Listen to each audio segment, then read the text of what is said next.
நான் சபாநாயகர் முறை உன்னிப்பா பார்க்கிறேன். இந்த ஆட்சியில் என்னென்ன நடக்கிறது, பத்திரிகை நிறைய செய்திகள், ஊடகங்கள் நிறைய போடுறாங்க. லஞ்ச லாபம் இல்லாத, ஊழல் இல்லாத, மக்களை அச்சுறுத்தாத ஒரு அமைதியான தமிழ்நாட்டை விரும்புகிற முதலமைச்சர் இருக்கின்ற வகையில் ஒரு நல்லாட்சி நடந்து கொண்டிருப்பது நான் அன்றாட என்னாலே பார்க்க முடிகிறது. இப்போது நம்முடைய தலைமை கிஷோர் அவர்களுக்கு பிறந்தார். அவருக்கு என்னுடைய நல்வாழ்த்துக்களை பாராட்டி நான் தெரிவித்துக் கொள்கிறேன். எல்லாம் அந்த இறைவன் நீடி ஆகியவையும் கருதி அவர் எண்ணுகிற எல்லா நல்ல எண்ணங்களையும் நிறைவேற்றுவார் என்று நான் நம்புகிறேன். அவருக்காக நான் பிரார்த்தனை செய்கிறேன்.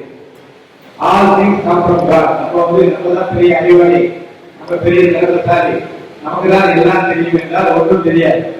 ஒரு திறமையும் கிடையாது, ஒரு அறிவும் கிடையாது. எல்லா அறிவும் திறமை ஆகும் இறைவனிடம் தான் வருகிறது. அதுதான் அவரை நம்புகிறவர்களுக்கு சகலமும் நன்மை தேர்வாகத்தான் நடக்கும் என்று பைபிள் சொல்கிறது. நம்பவர்கள் விசுவாசிக்க வேண்டும். அப்படி விசுவாசித்தால் எல்லாம் நன்மையாக தான் நடக்கும். கடவுள் முன்னாடி அக்கலா இருக்கக்கூடாது.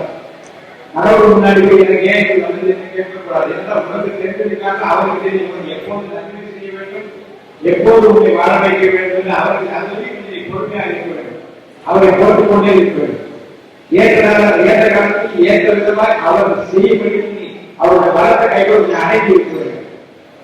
அப்படி அணைந்திருக்கிற காரணத்தினால்தான் இன்னைக்கு மிகப்பெரிய ஒரு மாற்றம் தமிழ்நாட்டில் இன்னைக்கு பிறந்திருக்கிறது.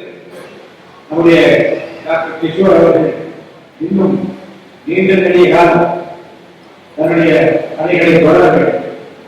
எப்படி மக்கள் செல்வாக்கு பெற்றிருக்கிற ஒரு குடும்பம் மக்கள் பணி ஆற்ற வேண்டும் என்பதற்கு வழிகாட்டியாக இருக்கின்றார்களோ அந்த வழியை பின்பற்றி டாக்டர் கிஷோர் பணியாற்ற வேண்டும்.